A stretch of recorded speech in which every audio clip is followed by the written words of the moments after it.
கண்ணியத்திற்குரிய எல்லாம் வல்ல அல்லாஹ் ஜல்ல ஷானஹு தஆலாவின் நல்லடியார்களே, ஒரு மனிதர் மரணித்த பிறகு அவரை எவ்வாறு குளிப்பாட்டுவது என்பதையும் அவருக்கு எவ்வாறு கஃனிட வேண்டும் என்பதில் ஒரு பகுதியையும் நாம் பார்த்தோம். அதில் இறுதியாக நபிகள் நாயகம் ஸல்லல்லாஹு அலைஹி வஸல்லம் அவர்கள் தம்முடைய அணிந்திருக்கிற கீழாடையே தங்களுடைய மகளுக்கு கஃனாக உள்ளாடையாக இருப்பதற்கு வழங்கினார்கள் என்ற செய்தியை நேற்றைய தினம் பார்த்தோம். இதை உறுதிப்படுத்துகிற வகையில் அபூபக்கர் சித்தீக் ரலியல்லாஹு அன்ஹு அவர்கள் அவங்க மரணத்தை அடைகிற நேரத்தில் அவங்க அணிந்திருக்கிற ஆடையை பார்க்குறாங்க. அதில் ஒரு குங்கும நிறத்தில் கரை படிந்திருக்கிறது, குங்குமப்பூவுடைய கரை.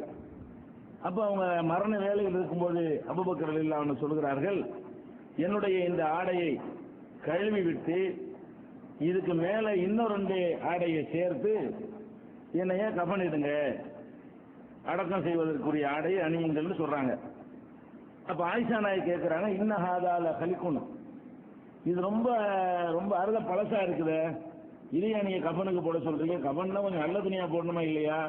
ரொம்ப பழசா இருக்குது அப்படின்னு சொல்லும் பொழுது அபூபக்கர் ரலியல்லாஹு அன்ஹு சொன்னார்கள், இன்னல் ஹய்ய அஹப்பு பில் ஜதீத், உயிரோட உள்ளவர் தான் புதிய ஆடைக்கு தகுதியானவர்.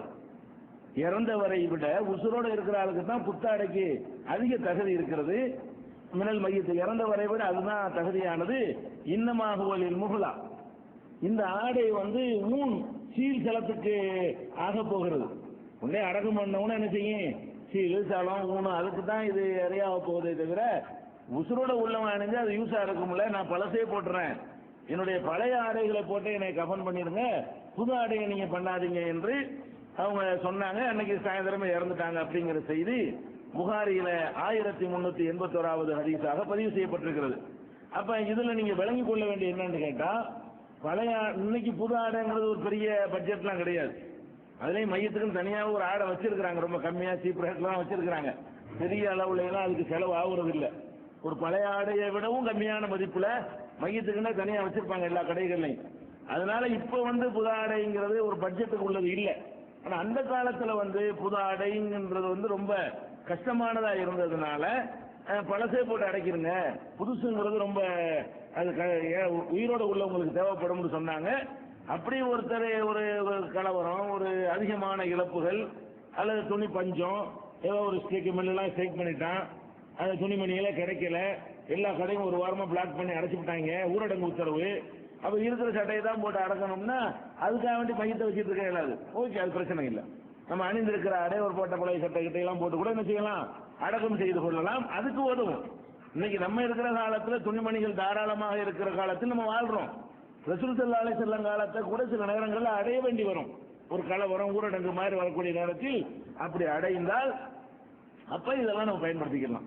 பழசு பட்டையெல்லாம் ரசூலுல்லாஹ்வே அணிஞ்சிருக்கிறாங்க, அவங்க அணிஞ்ச ஆடையை போட்டுலாம் பண்ணியிருக்கிறாங்க. அபூபக்கர் என்னுடைய பழைய ஆடையை போட்டு அடக்குங்கன்னு சொல்லியிருக்கிறாங்க. அதனால கஃனுக்கு புதுசா ஃப்ரெஷ் ஆடை தான் இருக்கணுங்கிறது கருத்து ஒன்றும் கிடையாது.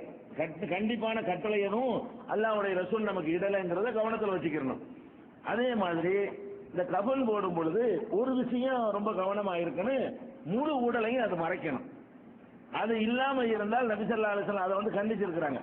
அதாவது துணி மட்டமோ வசதியோ பழசோ புதுசோ அதெல்லாம் மேட்ரு, தலையிலிருந்து கால் வரைக்கும் முழுசாக என்ன செய்யணும், அந்த பாடியை மறைக்கணும், கொஞ்சம் கூட திறந்திருக்க கூடாது. அப்படிங்கிறது தான் கஃனுடைய முக்கியமான அளவு. இது எங்க வருதுன்னு கேட்டா, ஜாபிர் இப்னு அப்துல்லாஹ் ரலியல்லாஹு அன்ஹு சொல்றாங்க, ரசூல் ஸல்லல்லாஹு அலைஹி வஸல்லம் காலத்துல ஒரு மனிதர் அவர் திடீரென்று இறந்து விட்டார்.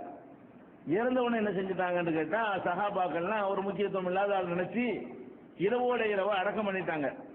அப்படி அடக்கம் பண்ணும் பொழுது குஃபின பி கஃனின் கைரு தாயிலி, போதிய நீளம் இல்லாத ஒரு ஆடையில் அவர் கஃனிடப்பட்டது.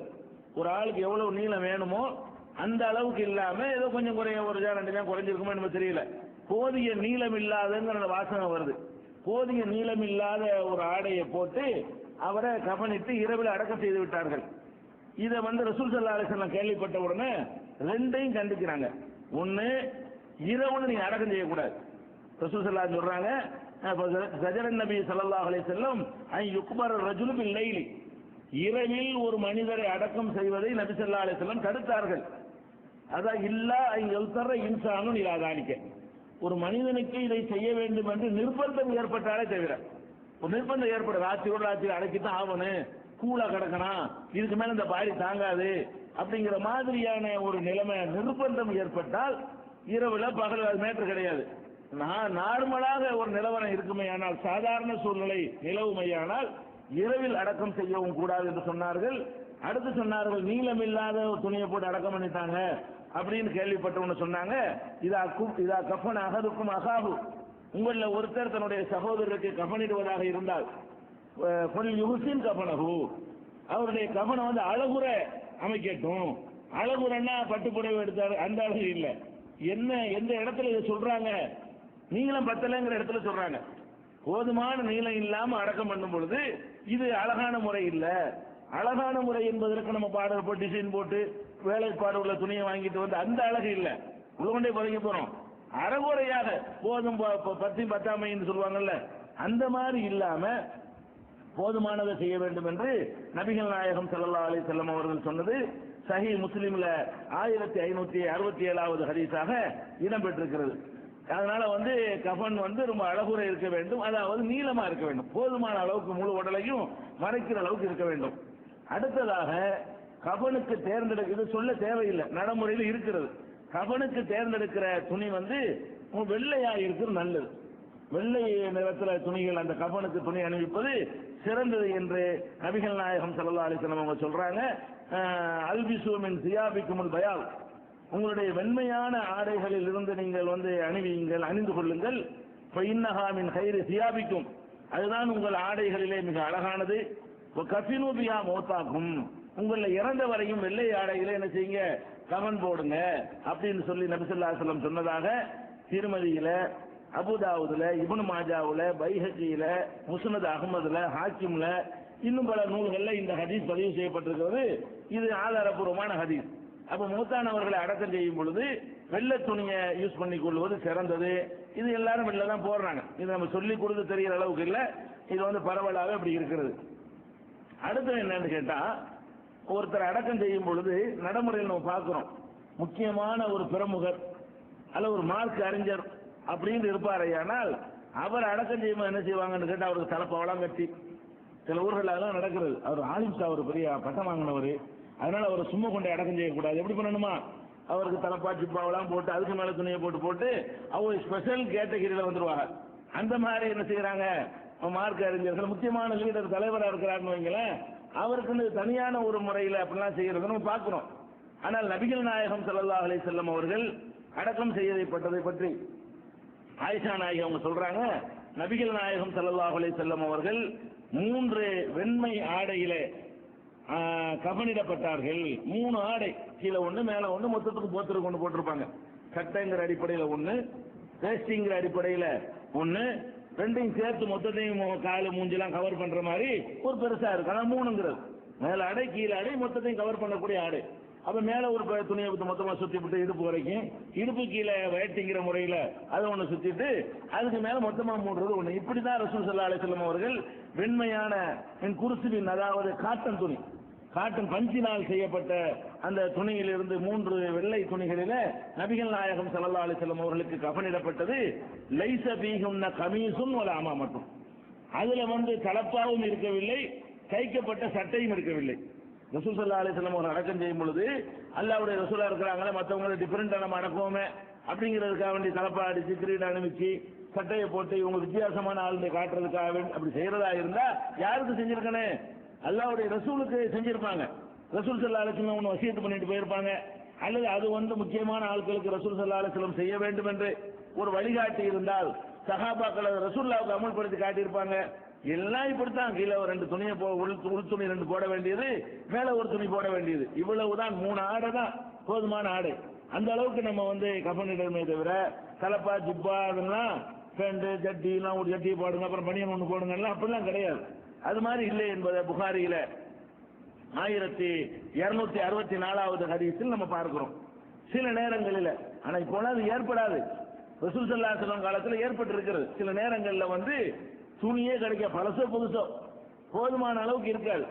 அந்த மாதிரியான ஒரு நிலைமையில வந்து போர்க்களங்களில் கொல்லப்பட்ட நேரத்தில் பல சஹாபாக்களுடைய நிலைமை இருந்திருக்கிறது. உதாரணத்துக்கு சொல்வதாக இருந்தால் முஸாப் பின் உமைர் என்ற ஒரு சஹாபி, அவர் வந்து ரொம்ப பெரிய வசதி உள்ளவராக இருந்து மார்க்கத்திற்காக ஹிஜ்ரத் செய்து வந்து அந்த மாதிரியான ஒரு நிலையில எல்லா சுகங்களையும் தியாகம் செய்து விட்டு இந்த மார்க்கத்தை தழுவுகிறார். தழுவுனதுல இருந்து அவருக்கு கஷ்டம்னா அப்படி கஷ்டம். அந்த சொகுசு வாழ்க்கையெல்லாம் மறந்து விட்டு இஸ்லாத்தை ஏற்றுக்கொண்ட தியாகிகள் யார் ஒரு ஆளு? முஸாப் பின் உமைர் ஒரு ஆளு. அவரை பற்றி அப்துர் ரஹ்மான் இப்னு அவுஃப் அவங்க சொல்றாங்க. எப்படி சொல்றாங்க? நினைவு கூறுறாங்க ஒரு சந்தர்ப்பத்தில். அதாவது அப்துர் ரஹ்மான் இப்னு அவுஃப் அவங்கள்ட்ட வந்து சாப்பாடை கொண்டாந்து வைக்கிறாங்க. அப்போ அவங்க நோம்பாளியாக இருக்கிறாங்க. அப்துர் ரஹ்மான் நபிலான நோம்பு, நபிலான சுன்னத்தான நோன்பு வைத்திருக்கிறாங்க அப்துர் ரஹ்மான் இப்னு அவுஃப். அப்போ அவங்க சொல்றாங்க, நீங்க நோம்பு நேரத்தில் கொண்டாந்து சாப்பாடை வைக்கிறீங்க, முஸாப் இப்னு உமைர் இருக்காரு, அவர் என்னை விட எத்தனையோ மடங்கு சிறந்தவர். அவர் வந்து ஒரு போர்வையில கவனிடப்பட்டார். அவருடைய தலையை மூடினால் கால் வெளியே தெரியுது, காலை மூடினா தலை வெளியே தெரியுது. இந்த மாதிரி வந்து அவருடைய நிலைமை இருந்துச்சு. இங்க என்ன இப்ப வகை வகையா கொண்டாந்து சாப்பாடை வைக்கிறேங்கிறது. இந்த சாப்பாட்டு சுவையான சாப்பாடை கொண்டாந்து வச்ச உடனே அவருக்கு அந்த பழைய நிலையெல்லாம் ஞாபகம் வருகிறது. என்ன நிலைமை?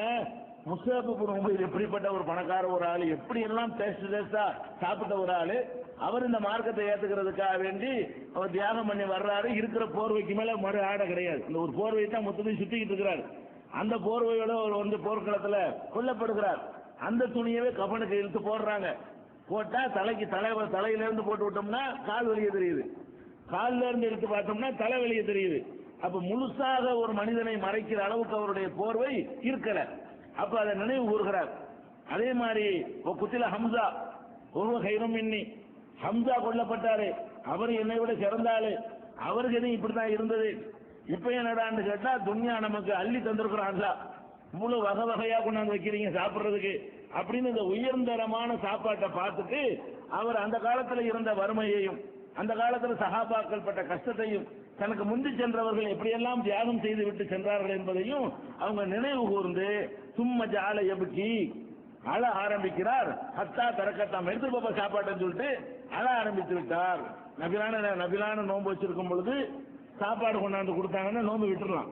விருந்து வச்சுக்கிறீங்க, சாப்பிடுங்க, நீங்க சாப்பிட்டா எனக்கு மனசு நிறைவடையும்னா நபிலான நோன்பு முடிக்கலாம். இவர் என்ன செய்யல, அந்த அந்த நினைவு வந்தவொடனே போன சாப்பாடு நேரத்துக்கு போங்கப்பா, என்ன சாப்பாடு இந்த நேரத்தில் நமக்கு அப்படின்னு சொல்லி அவர் அழுகையில அப்படி புலம்புடார்னு சொல்லி புகாரியில 1275வது ஹதீஸாக இருக்கிறது. அதே மாதிரி ஹப்பாப் என்ற அரசவர்கள் அவங்களும் இந்த முஸாப் இப்னு உமரை பற்றி இதே மாதிரி சொல்றாங்க. தலையை மூடின உஹது போர்க்களத்துல முஸாப் இப்னு உமைர் கொல்லப்பட்ட பொழுது அவருடைய ஆடை எடுத்து நாங்கள் கஃன் போட்டு பார்க்கிறோம். தலைக்கு போட்டா காலுக்கு பத்தல, காலுக்கு போட்டா தலைக்கு பத்தல. கடைசியில் என்ன ஆச்சுன்னு கேட்டா தலையை மூடிடுங்க. ரசூல் ஸல்லல்லாஹு அலைஹி வஸல்லம் சொல்றாங்க, தலை மஸ்ட் மறைச்சிருங்க. காலுக்கு வந்து ஏதோ புல் பூண்டுகள் இது சேர்ந்த ஒரு புல் இருக்குது, வைக்கோல் மாதிரி உள்ளது, அந்த வைக்கோல் மாதிரி புல்லை போட்டு காலை மறைச்சிருங்க. தலைக்கு வந்து துணியை போட்டு மறைங்க, கால் பகுதிக்கு என்ன செய்யுங்க, ஆனா சரி எதையாவது போட்டு மறைக்கணும். துணி இல்லைன்னு சொன்னால் நம்ம அந்த மாதிரி ஒரு நெருக்கடின்னு வைங்களேன், துணியே இல்லை, பழசும் இல்லை புதுசும் இல்லை, போட்டா பாதிக்கு தான் மறைக்குது, பாதி மறைக்க முடியல. அப்படி இருந்தால் பேப்பரையோ கூலத்தையோ வேஸ்ட் பேப்பர்களையோ என்னத்தையும் அள்ளி போட்டு என்ன செய்யணும், அதை மறைச்சிடணும். அப்படி அவருக்கு புல்களை போட்டு காலை வந்து மறைக்கிறதுக்கு புல்லை போட்டு நினைஞ்சிருக்கிறாங்க, காலை மறைச்சு கொண்டு போய் அடக்கம் பண்ணினாங்க என்ற செய்தி புகாரியில 1276வது ஹதீஸ், 4047வது ஹதீஸாக பதிவு செய்யப்பட்டிருக்கிறது. இதையும் நம்ம வந்து தெரிஞ்சுக்கணும். இதெல்லாம் இப்ப நமக்கு தேவைப்படாத மாதிரி தெரியலாம், ஒரு நெருக்கடிக்கு தேவைப்பட்டோம். இது மாதிரியான ஒரு கட்டத்தை மனிதர்கள் ஏதாவது ஒரு கட்டத்தில் வெள்ளம் புயல் ஊரடங்கு கலவரம் அது மாதிரி நேரங்கள்ல அடையக்கூடிய ஒரு நிலைமை ஏற்படுங்கிறதுனால இந்த இது தெரிஞ்சு மனசுல வச்சுக்கிட்டோம்னா அது யூஸ் ஆகிக்கிறோம். இது பரவாயில்லை, இதுக்கு மிஞ்சியெல்லாம் இருக்குது.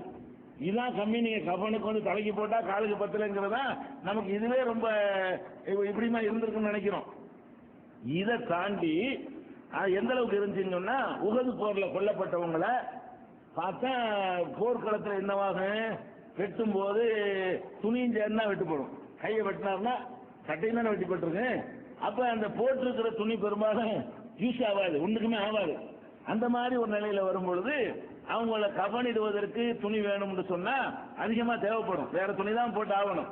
இப்ப அது பத்தாம என்ன செய்யறாங்க ரசூல் ஸல்லல்லாஹு அலைஹி வஸல்லம், ஒரு துணியில 3 பேரை ஒண்ணா சுத்துறாங்க.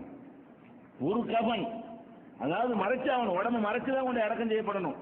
ஒரு கபருக்குள்ள 3 பேர் அடக்கம் பண்றாங்க ஒரு குழியில. ஏன்? நூற்றுக்கணக்கான பேர் ஒரு நேரத்தில் இறந்து போயிட்டாங்கன்னு சொன்னா எவ்வளவு குழி வெட்டுறது? போர்க்களத்தில் இருந்த ஆளுங்க 300 பேர் போயிருக்கிறாங்க.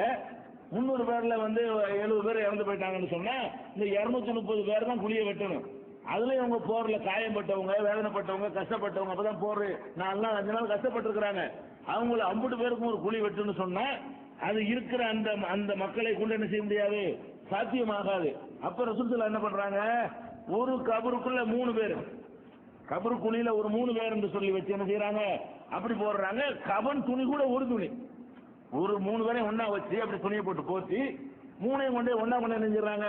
ஒரு கபர்ல நாங்க அடக்கணும் அப்படிங்கிற ஒரு செய்தியை நம்ம அபூ தாவூதுல, இப்னு மாஜாவுல, இப்னு மாஜா 1503, அப்புறம் அபூ தாவூது, திர்மதி, ஹாக்கிம், பைஹகி, முஸ்னத் அஹ்மது, இதுல எல்லாம் இடம்பெற்றிருக்கிறத பாக்குறோம். எப்படி இருக்குது? ரசூல் ஸல்லல்லாஹு அலைஹி வஸல்லம் செய்றாங்கன்னு கேட்டா, கான யஜ்மஉ பைனர் ரஜுலைனி வ ஸலாஸதி மின் கத்லா உஹதின் ஃபீ ஸௌபின் வாஹிதின்.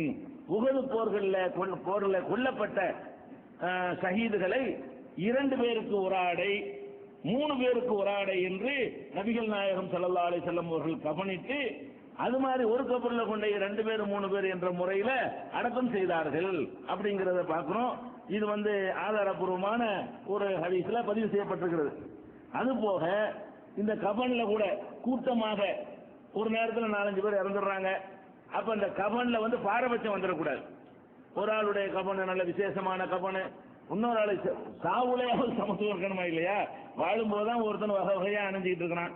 அதெல்லாம் கூட சஹாபாக்களுடைய வாழ்க்கையில இந்த இதெல்லாம் படிச்சு பார்த்தோம் நம்ம ஆச்சரியமா இருக்கணும். நம்ம எங்கேயும் இருக்கிறோம்.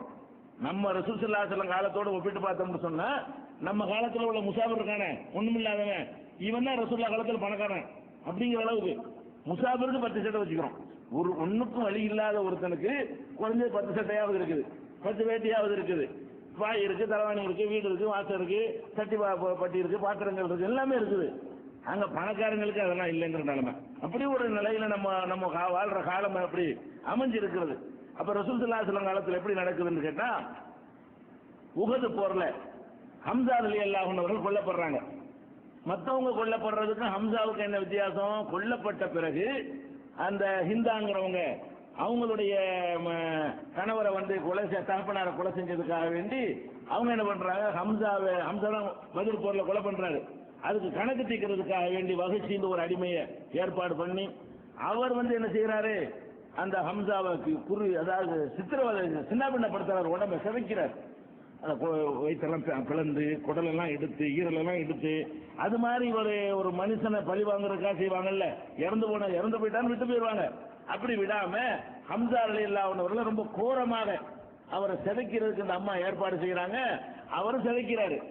சிதைச்சு அவங்க 2 பேரும் இஸ்லாத்துக்கு வந்துட்டாங்க. அது ஒரு பெரிய அதிசயம், வரலாற்றுல பெரிய அதிசயம். என்ன கொலை செஞ்ச அந்த வகசியும் பிறகு இஸ்லாத்திற்கு வருகிறார். அந்த ஹிந்துங்கிறவங்க என்ன செய்யறாங்க, இஸ்லாத்துக்கு வர்றாங்க. ரசூலுல்லாஹ்ட்ட கூட கேள்வி கேட்டாங்க. நம்ம 2-3 நாளைக்கு முந்தைய கூட சொல்லியிருக்கிறோம். என்ன கேட்டாங்க, என் கணவர் ஒழுங்கா செலவுக்கெல்லாம் தரமாட்டேங்கிறாரு, தெரியாம எடுத்துக்கலாமான்னு கேட்டாங்கல்ல. அவங்க தான் ஹம்சாவை கொல்வதற்கு என்னவா இருந்தாங்க, காரணகர்த்தாவா இருந்தாங்க. அப்ப அந்த மாதிரி இருந்தவங்க என்ன செய்யறாங்கன்னா, ஹம்சா கொல்லப்பட்ட உடனே அப்ப ரசூல் ஸல்லல்லாஹு அலைஹி வஸல்லம் என்ன செய்யறாங்கன்னா, மற்றவங்க இதை பார்த்துடக்கூடாது இவரை அப்படிங்கிறதுக்காக போட்டு வைக்கிறாங்க. ஏன்? அவ்வளவு கோரமா இருக்குது. அந்த உடம்பு ஆக்சிஜன்ல கூலாயிருவாங்கல்ல, அந்த மாதிரியான ஒரு அடிப்படையில் அவரை பண்ணி வச்சிருக்கிறாங்க. அப்ப சொல்லிட்டு இருக்கும் போதே ஒரு பெண் வேகமா ஓடி வர்றாங்க. அப்ப ஆம்பளையே பார்க்க கூட ரசூலுல்லாஹ் போட்டு வச்சிருக்காங்க. பொம்பளைங்க கேள்விப்பட்டு குடும்பத்தை சேர்ந்த யாரோ கேள்விப்பட்டு வர்றாங்கன்னு சொல்லி அப்ப ரசூல் ஸல்லல்லாஹு அலைஹி வஸல்லம் சொல்றாங்க, அது மரா அந்த பொம்பளை நிப்பாட்டுங்கிறாங்க. அந்த பொம்பளை வேகமா ஓடி வருது. இந்த ஹம்சாவுடைய உடலை பார்க்கறதுக்காக வேண்டி வேகமா வர்றாங்க. அப்ப வந்தான்னு தொடர்ந்து பார்த்துருச்சுன்னா அந்த பொம்பளை தாங்காது, அந்த அளவுக்கு உடம்பு சிதைக்கப்பட்டிருக்கிறது அப்படின்னு சொல்லி அல் மரா அந்த பொம்பளை நிப்பாட்டு, பொம்பளை விட்டுறாதேங்கிறாங்க. கடைசியில சுபைர் அறிவிக்கிறாங்க, சுபைர் ரலியல்லாஹு அன்ஹு அறிவிக்கிறாங்க. கடைசியில பார்த்தா எங்க அம்மா தான் வந்துகிட்டு இருக்கிறாங்க. யாரு? சுபைர் சொல்றாரு, எங்க அம்மா தான் வந்துகிட்டு இருக்கிறாங்க. இவங்க அம்மா ஹம்சாவுக்கு சிஸ்டர், அக்காவோ தங்கச்சியோ. அப்ப அவங்க தான் வந்துகிட்டு இருக்கிறாங்க.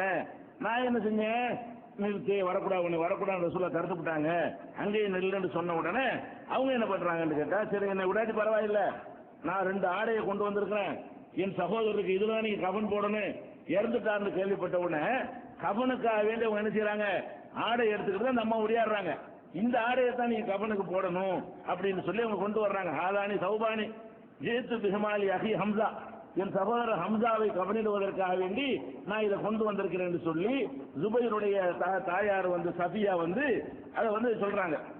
சொன்ன உடனே அதை எடுத்து 2 பேருக்கும் அவர் கபன் போட போகும் பொழுது பக்கத்துல ஒரு ஆள் இருக்கிறாரு, அவருக்கும் இதே மாதிரி கோரமா கொல்லப்பட்டு அவருக்கு ஆடையே இல்லாம, இவருக்கு 2 ஆடை வருது கபனுக்கு, அவர் போட்டிருந்த ஆடையை தாறுமாறா கிழிஞ்சி அப்படி கிடக்கிறாரு. இதை பார்த்தவொன்னே எங்களுக்கு வெக்கமா போச்சு. இது எப்படி இந்த மனுஷன் எப்படி கிடக்கும் போது நம்ம மாமாவுக்கு எப்படி 2 ட்ரெஸ்ல நம்ம கபன் போடுவது, இது நியாயம் இல்லையே. அந்த அம்மா 2 ட்ரெஸ் கொண்டு வந்தா கூட நம்மளுடைய இன்னொரு பக்கத்துல ஒருத்தர் இப்படி கொல்லப்பட்டிருக்கிறாரு, இதே மாதிரி இருக்கிறாருன்னு சொல்லி எங்க மனசு கேட்கல, எங்களுக்கு வெக்கமா இருந்துச்சு. அதனால நாங்க என்ன செஞ்சிட்டோம், ஆளுக்கு ஒரு ஆடையை வச்சுக்கிறோம்னு சொல்லி அது கூட சீட்டு குலுக்கி போட்டு, இவர் பேருக்கு ஒரு சீட்டு, அவர் பேருக்கு ஒன்னு பெருசு ஒன்று சின்னதுமா இருக்குது, அப்ப வேண்டிய ஆளுக்கு பெருசை கொடுத்துட்டாங்க வரக்கூடாதுங்கிறதுக்காக வேண்டி சீட்டு குலுக்கி போட்டு யார் யாருக்கு என்னென்ன ட்ரெஸ் வருதோ அதை நம்ம கபன் போடணும் முடிவெடுத்து அந்த 2 ட்ரெஸ்ல அவரவருக்கு வரிய பங்கை நாங்கள் கபன் போட்டு அடைக்கணும் என்றெல்லாம் வருது. அப்ப இதெல்லாம் இது பைஹக்கி அகமது ஆகிய நூல்களில் பதிவு செய்யப்பட்டிருக்கிறது. நபிகள் நாயகம் ஸல்லல்லாஹு இது எதுக்கு நம்ம சொல்றோம்னு கேட்டா, அந்த கபன் போடுவதற்கு கூட துணி இல்லாமல் அந்த காலத்துல இருந்திருக்கிறாங்க. நம்ம அஞ்சு இருக்கணும், அது பல டிசைனை வெட்டுவார், மோகனார் என்ன செய்வாரு, அதெல்லாம் ஒண்ணுமே கிடையாது. சும்மா அவ்வளவு அது கொஞ்சம் கஷ்டமா ஆக்கினதுனாலதான் இந்த மௌத்தான ஆட்களை டச் பண்றதுக்கு நம்ம பயப்படுறோம். சிம்பிள் மேட்டர் தான், மௌத்துக்குன்னா சட்ட மாதிரி ஒண்ணு வெட்டணும், அவரால் வெட்டுவாரு, அதுக்கு உள்ளாடன்னு ஒண்ணு வெட்டுறது, இப்படிலாம் பல கூத்துகள்லாம் நடக்குது. இதெல்லாம் நீங்களா உண்டாக்கி கொண்டது. நபிகள் நாயகம் ஸல்லல்லாஹு அலைஹி வஸல்லம் காலத்துல இந்த கஃனுக்குன்னு ஒரு பெரிய அது இது மாதிரி சிஸ்டமா வச்சிருப்பாங்க. அந்த ரூலை எல்லாம் பாத்தீங்கன்னு சொன்னா கிட்ட ஒருத்தர் நெருங்க மாட்டான். அதெல்லாம் ஒண்ணும் கிடையாது. 3 துணி கஃன் என்பது எவ்வளவுதான், 3 துணி தான். வெள்ளையா உள்ள ஒரு துணி, வெள்ளையோ வெள்ளை சிறந்தது, வெள்ளை கிடைக்கல வேற ஏதோ ஒரு துணி. அந்த துணி என்ன செய்யணும், இடுப்பு வரைக்கும் ஒரு சுத்து சுத்திக்கிறங்க, கைலி மாதிரி ஒரு சுத்துங்க, காலில இருந்து தலை வரைக்கும் முடிச்சு இழுத்து போடுங்க. இதை செய்யறதுக்கு என்ன பெரிய 7 வருஷம் படிக்கிறோம் மோதி நாளா தான் இருக்கணுமா? இவ்வளவுதான் இவங்க உண்டாக்குன அந்த ரூலுனால என்ன செய்யறாங்க, நிறைய பேரு இந்த மூத்தாக்களை தொடுவதற்கு அந்த சவாபு நமக்கு கிடைக்க மாட்டேங்குது. அது யாருமே போறதில்ல. பெத்த பாப்பா கூட என்ன செய்ய மாட்டாங்கன்னா, ஒருத்தன் கபன் தெரியாத கபன் கூட தெரியுதுன்னா இது போய் சுத்த உனக்கு தெரியாதா? ஒரு அப்பனுக்கு மகன் செய்ய முடியாதா? மகனுக்கு அப்பன் செய்ய முடியாதா? சின்ன வேலை. அப்ப இதெல்லாம் எதுக்கு நம்ம சொல்றோம்னு கேட்டா, கபன் எப்படி எல்லாம் இருந்திருக்குன்னு பாருங்க. இவங்க சொல்ற மாதிரி ஒரு ஹதீஸ் கிடைக்குதா? இந்த 7 வகையா அந்த கபனுக்கு பலவிதமான சரத்தெல்லாம் போடுறாங்களே, அப்படி காலமா அது அப்படியே இருந்துச்சு அந்த காலத்துல. அப்படியே துணிகள் பஜார்களும் ஜவுளி கடைகளும் மேல் பல மையத்து துணிகளும் வச்சுக்கிட்டா இருந்தா, இருக்கிறத வச்சுக்கிட்டு பல சட்டை வேட்டியா இருக்கு எதை வச்சு போட்டு மூடிய புல்ல போட்டாலும் மறைச்சு கொண்டு அடக்கம் பண்ணுவீங்க, அவ்வளவுதான் இருக்கு. மறைக்கணும். அதிகபட்சமா கபனுடைய சரத்து என்ன, மறைக்கிறது தான். இதை விளங்கிக்கிட்டோம்னு சொன்னா குழப்பமே கிடையாது. அது மாத்திரம் இல்ல, இன்னொரு வழக்கம்லாம் இருக்கிறது என்னது, அந்த பாடியை குளிப்பாட்டுறோம்னு சொல்லிக்கிட்டு அதுல உள்ள எல்லாத்தையும் வெளியெடுக்கிறதுக்காக வேண்டி பல அது என்ன கசூப் மாத்திரம் ஒரு சகோதரர் சொன்னாரு, அதையும் சொல்லுங்கன்னு சொல்லி அதெல்லாம் நம்மளா உண்டாக்கிட்டது. நபிகள் நாயகம் ஸல்லல்லாஹு அலைஹி வஸல்லம் காலத்துல ஒருத்தரை குளிப்பாட்டும் பொழுது வயிற்றெல்லாம் அமைக்கி விட்டு அப்படி நிப்பட்டி வச்சு திருக்கி உள்ள வெளியே எடுக்கிறாங்க. நீ என்னத்தை எடுத்தாலும் மறுபடி பார்த்து மரம் இருக்கும். என்னத்தை கண்ட்ரோல் இல்லைங்க. உசுரோட இருக்கிற வரைக்கும் தான் அதை கண்ட்ரோல் பண்ணணும். உசுறு போயிடுச்சுன்னா செய்யும், அது வெளியே வர சரக்கெல்லாம் வெளியே தள்ளிக்கிட்டே டைட் ஆகிக்கிட்டே இருக்கும். அதான் இந்த தோல் இருக்குல்லங்க, நமக்கு உடம்புல என்ன ஆயிடுது, கல் இரும்பு மாதிரி போயிடுதுல. இரும்பு மாதிரி போனா குடல் இரும்பு மாதிரி தானே போகும். அது அதனுடைய மென்மைத்தன்மை குறைஞ்சிரும்ல. அது அந்த இறுக்கம் ஆவாக வெளியே தள்ளிக்கிட்டு தான் இருக்கும். வயிற்ற பிடிச்ச அமுக்குறதுனால எல்லாமெல்லாம் வெளியே வந்துடாது. ஏதோ ஒருக்கா குளிப்பாட்டிட்டீங்களா, குளிப்பாட்டி சுத்தி கொண்டு போகணுமே தவிர இதுக்காக வேண்டி வயிற்ற பிடிச்ச அமுக்குறது தூக்கி பிடிக்கி வெளியே எடுக்கிறான், அப்படி சரக்கெல்லாம் வெளியே எடுக்கிறோம்னு சொல்லிட்டு இதெல்லாம் நம்மளால உண்டாக்கிக்கிட்டது. இப்படி ஒண்ணு எந்த ஒரு சரத்தும் கிடையாது. அதுங்களா நம்ம வெளிப்படையா குளிப்பாட்டிட்டோம், மூடிட்டோம். அதுக்கப்புறம் வெளியே வந்தா என்ன, உள்ள கொண்டு வச்சு வந்தா என்ன செய்வீங்க, கபர் கொண்டு வச்ச பிறகு வந்தா என்ன செய்வீங்க, அது மாதிரி எடுத்துக்க வேண்டியதான். கபன் போட்டோமா பாடியில் அது வரத்தான் செய்யும். பாடியில இருந்து வருவதெல்லாம் 100% நிப்பாட்டோம்லாம் முடியாது. அதற்கு தொடச்ச பிறகு வெளியே வந்த பிறகு மறுபடியும் வந்துகிட்டு தான் இருக்கும். அதெல்லாம் இவங்களா உண்டாக்கிட்டது. கழுவுறது இவ்வளவுதாங்க, ஜனாசாவுக்கு செய்யற வேலை இவ்வளவுதான். இதை வழங்கிக்கிறேன்னு இது ஒரு மேட்ரு. அடுத்தது என்ன என்று கேட்டால், ஒரு மனிதர் தன்னுடைய கஃனை தானே தயாரித்து வச்சுக்கலாமா? நம்ம மோதா போகிறோம், நம்ம கஃனையை அடுத்தவன் தலையில சுமந்துட்டு போவ, இதாப்பா நம்ம கஃனாட, இதுல என்னை கஃன் வச்சு என்னை அடைக்கம் பண்ணிருங்க அப்படின்னு தனக்கு தானே தயார் பண்ணி வச்சுக்கலாமா? சில ஆளுக்கு அந்த இஹ்ராம் போயிட்டு வர்றாங்க பாருங்க, அதை எடுத்து தனியா வச்சுக்கிடுவா. ஹஜ்ஜுக்கு போயிட்டு வர்றவங்க, ஹஜ்ஜுக்கு போயிட்டு வந்த ஆடுனா இந்த ஆடுலாம் என்னை கஃன் போடணும், அதுல எல்லாம் பெரிய பறக்கத்துல ஒன்றும் தெரியாது. அவங்கதா அங்கேயே நீ ஹஜ்ஜில் மோத்தா போனீங்கன்னா அதோட முன்னாடி உன அடக்கம் பண்ணலாம். ஹஜ்ஜி முடிச்சுட்டு வந்து மோத்தா போனீங்கன்னா ஆர்டினரியா உள்ள சட்டம் தான் உனக்கு இஹ்ராம் படி தலையெல்லாம் மறைக்காம அடக்கம் செய்ய முடியாது. இப்படிலாம் எடுத்து வச்சுக்கிறாங்க. இதுல எந்த அளவுக்கு கூடும் எந்த அளவுக்கு கூடாது என்று கேட்டால், நபிகள் நாயகம் ஸல்லல்லாஹு அலைஹி வஸல்லம் அவர்கள் காலத்துல ஒருத்தர் தன்னுடைய கஃனுக்காக வேண்டி ஒரு துணியை ரெடி பண்றாரு. நபி ஸல்லல்லாஹு அலைஹி வஸல்லம் அதை அங்கீகரிச்சிருக்கிறாங்க. தப்பு ஒண்ணும் கிடையாது, சிறந்ததுன்னு ஒண்ணு கிடையாது. நம்மளாம் விரும்பி என்ன செய்யலாம், இந்த இதை நம்ம கஃனுக்கு வச்சுக்கிறோங்கப்பா, இதை போட்டு கஃன் போட்டுருங்கப்பான்னு சொல்லி ஒரு துணியை ஒருத்தனை எடுத்து வச்சுக்கலாமான்னு கேட்டா, இந்த ஹதீஸ்ல இருந்து நம்ம விளங்கிக்கிறோம். என்ன ஹதீஸ்? ஸஹல் இப்னு ஸஅத் ரலியல்லாஹு அன்ஹு அவர்கள் அறிவிக்கிறாங்க, ஒரு பெண்மணி நபிகள் நாயகம் ஸல்லல்லாஹு அலைஹி வஸல்லம் அவங்கள்ட்ட வந்து ஒரு நெய்யப்பட்ட ஒரு போர்வையை கொண்டு வர்றாங்க. தன்னுடைய கையினால் நெஞ்சி அந்த போர்வையை கொண்டு வந்து சொல்றாங்க, நஸஜ்துஹா பியதி, என் கையினால் இதை நான் வந்து நெய்திருக்கிறேன். ரசூலுல்லாஹ் வந்து சொல்றாங்க ஒரு அம்மா, ஃபஜிது லி அக்ஸூகஹா, உங்களுக்கு அணிவிப்பதற்காக வேண்டி அதை நான் கொண்டு வந்திருக்கிறேன், இதை கொண்டு வந்து உங்களுக்கு போத்துறதுக்கு நான் கொண்டு வந்திருக்கிறேன் அப்படின்ற உடனே நபி ஸல்லல்லாஹு அலைஹி வஸல்லம் என்ன செஞ்சிட்டாங்க, கையில வாங்கிட்டாங்க. ரொம்ப ஆசைப்பட்டு, நல்லா இருக்கு பார்த்து, அவ்வளவு அழகா இருக்குது, அழகான முறையில் அந்த அம்மா தயார் பண்ணி கொண்டாந்து அதை கொடுக்குறாங்க. ரசூல் ஸல்லல்லாஹு அலைஹி வஸல்லம் பார்த்த அவளுக்கு அந்த துணியுடைய அழகு அவ்வளவு கவர்ந்து இருக்குது. அப்படி வருது முஹ்தாஜின் இலைஹா, அது ரொம்ப தேவைப்பட்ட மாதிரி நினைச்சுக்கிட்டாங்க. அதை வாங்கி கொண்டு அப்புறம் என்ன செய்யறாங்கன்னா உள்ள போறாங்க, உள்ள போட்டு அதை பூத்திட்டு வர்றாங்க. 4 பேர் மத்தியிலேயே ட்ரெஸ் மாற்றுவாங்க. வீட்டுக்குள்ள போயிட்டு என்ன செய்யறாங்க, அந்த ட்ரெஸ் ஆக இந்த அம்மா கொடுத்த ட்ரெஸ்ஸை மாற்றி கொண்டு வெளியே வர்றாங்க. கருத இலைனா இன்னஹா இசாருஹு, அவங்களுடைய இசார் வேஷ்டியாக அது கீழே அணிந்திருக்கு, வெளியே வர்றாங்க. அவங்க கொடுத்த அந்த போர்வை வேஷ்டி சட்டை எல்லாம் ஒன்றும் அந்த காலத்துல விளங்கிக்கணும். போர்வை தான் போத்திக்கிறதுக்கும் போர்வை தான், கீழே அணிஞ்சிக்கிறதுக்கு அந்த போர்வை தான். கீழே அணியும் போது அதுக்கு பேர் வேஷ்டி, மேல போத்திக்கு இருக்கும்போது அதுக்கு பேர் போர்வை. அப்படித்தானே தவிர நமக்கு வேஷ்டிக்கு தனி துணியில வச்சிருக்கிறோம். வேஷ்டினா இப்படி பூலா இருக்கக்கூடாது, வெள்ளையா இருக்கணும், இதுனா இந்த கணத்துல இருக்கணும், இது இப்படிலாம் அதெல்லாம் அந்த காலத்துல கிடையாது. ஒரு போர்வை கீழே சுத்திக்கிட்டா அதுக்கு பேர் வேஷ்டி, மேல போத்திக்கிட்டாங்கன்னா போர்வை. அப்ப போர்வை தான் அந்த அம்மா கொண்டாந்து கொடுக்கணும் அப்படின்னு வருது. ரசூலுல்லாஹ் என்ன செய்யறாங்க, அந்த போர்வையவே வேஷ்டி மாதிரி அணிந்து கொண்டு வெளியே வர்றாங்க. வந்த உடனே ஒரு மனிதர் என்ன பார்க்கிறாரு, என்ன சூப்பரா இருக்குங்கிறார். ஹசனஹா புலானும், ஒரு ஆள் அந்த ரசூலுல்லாஹ் அணிந்திருக்கிறத பார்த்துட்டு என்ன அற்புதமா இருக்கிறது அப்படின்னு சொல்லிட்டு சொல்றாரு. அப்ப ரசூல் ஸல்லல்லாஹு அலைஹி வஸல்லம் செய்யறாங்க, என்னப்பா நீ போட்டுக்கிட்டு இப்படி சொல்ற, நல்லா இருக்குன்னா ரசூலுல்லாஹ் தந்துருவாங்களே, நீ போய் இப்படி கேட்கலாமா அப்படின்னு சொல்லி மக்கள் என்ன செய்யறாங்க, அவர் பிடிச்சி விரட்டுறாங்க. அப்ப என்ன செய்யறாங்கன்னா, அவரு ரசூல் ஸல்லல்லாஹு அலைஹி வஸல்லம் அவரு ரொம்ப விரும்புறாரு தெரிஞ்ச உடனே மறுபடியும் உள்ள போய் இந்த பண்ணின வச்சுக்க, பழைய ட்ரெஸ்ஸை போட்டு வந்து செய்யறாங்க, நல்லா இருக்கா இந்த வச்சுக்க அப்படின்னு அவர்கிட்ட கொடுத்துட்றாங்க. ஆளுக்கு பிடிச்சி எவ்வளவு ஆசையா அந்த பொம்பளோட கொடுக்குது. ரசூல் ஸல்லல்லாஹு அலைஹி வஸல்லம் விருப்பமா அதை போய் அணிகிறாங்க, நீ போய் அதை போய் இந்த மாதிரி வாங்கி போட்டியப்பா அப்படின்னோன்னு அவர் சொல்றாரு, நான் வந்து எனக்கு அணிஞ்சிக்கிறதுக்காக வாங்கல, நான் மூத்தா போகும்போது இது கஃனா இருக்கணும்னு ஆசைப்பட்டேன், அதுக்கு தான் நான் வாங்கினேன், இது பத்திரமா வச்சிருப்பேன். நான் மூத்தா போகும்போது இதை கஃன் துணியாக எனக்கு என்ன செய்யணும், அனுபவிக்கணும், அதுக்காக தக்குன கஃனி என் கஃனாக இருக்கணுங்கிறது தான் நான் கேட்டேன். ரசூலுல்லாஹ்விட்ட ஒரு கையில வாங்கின ஒரு துணி நமக்கு கஃனாக இருக்கட்டும் அவர் நினைக்கிறார். நம்முடைய கஃனுக்கு அணிகிற துணி வந்து நபி ஸல்லல்லாஹு அலைஹி வஸல்லம் கையிலிருந்து வாங்கினதா இருக்கட்டுமே அப்படின்னு நினைச்சுங்கிறாரு. ரசூல் ஸல்லல்லாஹு அலைஹி வஸல்லம் கண்டிக்கல, கஃனுக்கு வேணா பாத்துக்கோ, நீ என்ன தேடி வைக்கிற அப்படி சொல்லலாம்ல. அப்படி ரசூல் ஸல்லல்லாஹு அலைஹி வஸல்லம் சொல்லல. அப்போ ஒரு மனிதர் தன்னுடைய கஃனுக்கு இருந்து ஒரு துணியை தேர்ந்தெடுத்து வைத்துக் கொண்டார், அது ரசூலுல்லாஹ்ட்ட சொல்றாரு. ரசூல் ஸல்லல்லாஹு அலைஹி வஸல்லம் அப்ஜெக்ஷன் பண்ணல.